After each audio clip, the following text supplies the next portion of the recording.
Daikin आज दुनिया का सबसे बड़ा एयर कंडीशनिंग ब्रांड है। तो 1924 में अकीरा यामादा ने जापान के ओसाका में एक कंपनी की शुरुआत की जिसका नाम था ओसाका किंगजोकू कोग्योशो। शुरुआत में इस कंपनी का फोकस एयर कंडीशनर्स पर नहीं था बल्कि मेटल प्रोसेसिंग और इंडस्ट्रियल मशीनरी बनाने पर था। अब 1930s के आसपास रेफ्रिजरेशन टेक्नोलॉजी की इम्पोर्टेंस बढ़ने लगी। यहीं पर अकीरा ने महसूस किए कि फ्यूचर में इस टेक्नोलॉजी की क्या वैल्यू होने वाली है। इसलिए उन्होंने कंपनी को धीरे धीरे केमिकल्स एंड कूलिंग टेक्नोलॉजी पर शिफ्ट करना शुरू किया। अब उस समय मोस्टली कंपनीज एसी मशीन्स बना रही थी, लेकिन अकीरा ने इसकी core technology means refrigerant chemicals पर पकड़ बनानी शुरू की, क्योंकि रेफ्रिजरेंट एसी का बहुत ही क्रिटिकल कंपोनेंट होता है। अब वर्ल्ड वॉर 2 के बाद जापान की इकोनॉमी बहुत तेजी से रीबिल्ड हो रही थी, जिसकी वजह से कूलिंग सिस्टम्स की डिमांड भी तेजी से बढ़ रही थी। अकीरा ने इस अपॉर्चुनिटी को बहुत अच्छे से पकड़ लिए। अब 1950 से 60s के बीच कंपनी ने अपने खुद के एसी सिस्टम्स डेवलप करने शुरू किए। बट 1982 के ग्लोबल एनर्जी क्राइसिस ने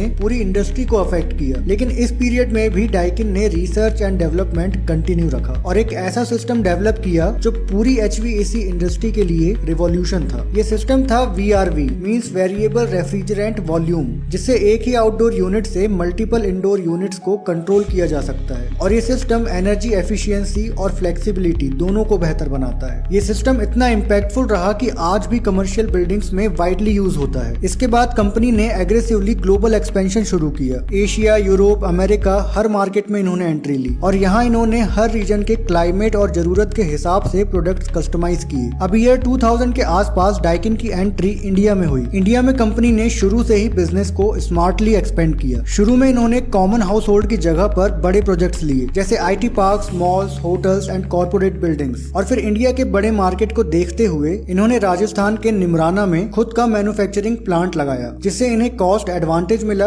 और लोकल ट्रस्ट बिल्ड हुआ। एंड धीरे धीरे डाइकिन ने इंडिया में अपनी स्ट्रॉन्ग प्रेजेंस बना ली। 2012 में डाइकिन ने एक और माइलस्टोन अचीव किया। वो पहली ऐसी कंपनी बनी जिसने एयर कंडीशनर्स, हीट पंप्स और स्क्रॉल चिलर्स में R32 रेफ्रिजरेंट इंट्रोड्यूस किया। ये रेफ्रिजरेंट R410A के कंपैरिजन में 3 टाइम्स कम ग्लोबल वार्मिंग पोटेंशियल रखता है, मतलब एनवायरमेंट के लिए काफी ज्यादा सेफ है। आज दुनिया भर में लगभग 140 million R32 AC units use हो रहे हैं, जिससे approx 230 million ton CO2 reduction achieve हुआ है। अपनी इन्हीं अचीवमेंट्स के चलते आज डाइकिन दुनिया के सबसे बड़े एयर कंडीशनिंग मैन्युफैक्चरर हैं और हर साल अराउंड 28 लाख करोड़ का रेवेन्यू जनरेट करते हैं।